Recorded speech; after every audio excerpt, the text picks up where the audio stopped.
have many people that have different backgrounds, different cultures, religious, social backgrounds, and so on and so forth. And due to these differences, this may give rise to discrimination, regardless of the fact that many countries enact regulations to curb its occurrences.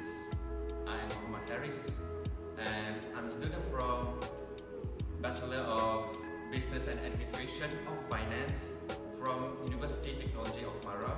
And for this video, I'm going to talk about nationality discrimination in the workplace.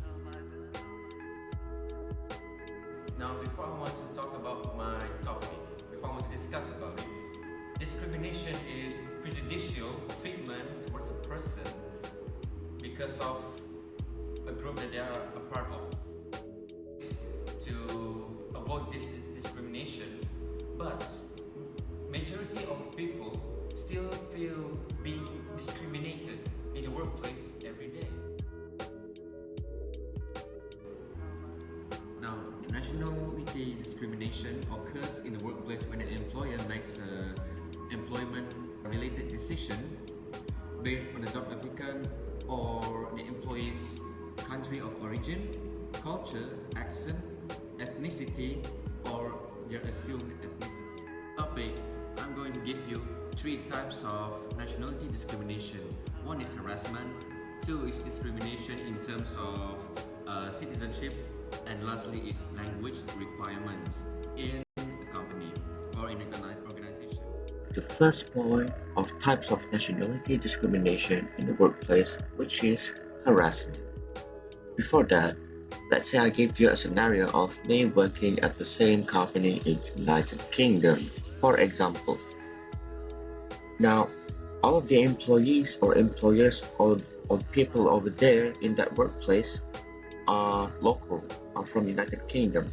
But as for me, I am from different countries, and there could be a potential risk of me being harassed by them just because I'm from other countries with different religious cultures and so on.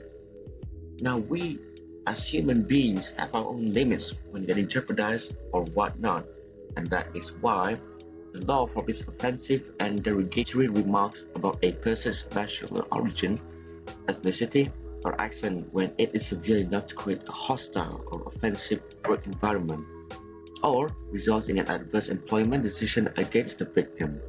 The law protects employees from harassment by supervisors, co-workers, clients, as well as customers. Next one is discrimination based on citizenship. In Malaysia, the Anti-Discrimination Act prohibits employers from hiring, firing, or recruiting based on the person's citizenship or immigration status. Let's say, for instance, I wanted to apply a job in the United States and I'm a Malaysian. They refuse to accept me in their organization. This is because I have no acceptance of citizenship of the United States of America, and for that I have to sit for my citizenship test without failing any papers for me to get the certificate of citizenship. The last point will be language requirements. Now, other than Malay language, an employer may create an English-only rule if it is necessary for the function of a business. If the rule applies to employees during breaks, however, it may be unlawful. An employer may not make employment decisions based on a person's accent unless it interferes with the function of a job. For example, of a person that has different accent in comparison with other local employees there.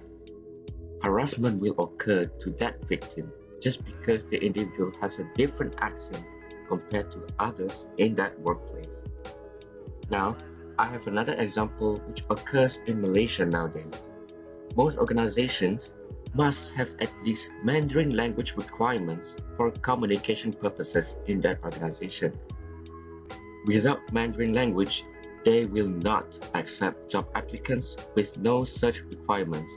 And if they do, or in a different story, and if they do accept them, there could be language barrier occurs in the workplace in their own point of view.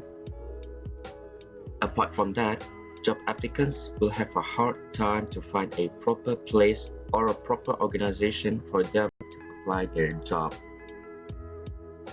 Applicant or employee may file this any discrimination that happened in their lives in the workplace that claim against an employer under state and federal law or government.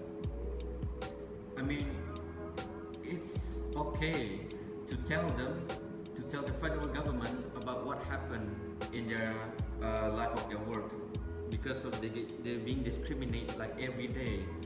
This being discriminated every day is very dangerous, because like I said earlier, it may demotivate me as an employee, and I might lose my job because I've been demotivated, I've been discriminated, and I'm not doing my job properly. So there you go.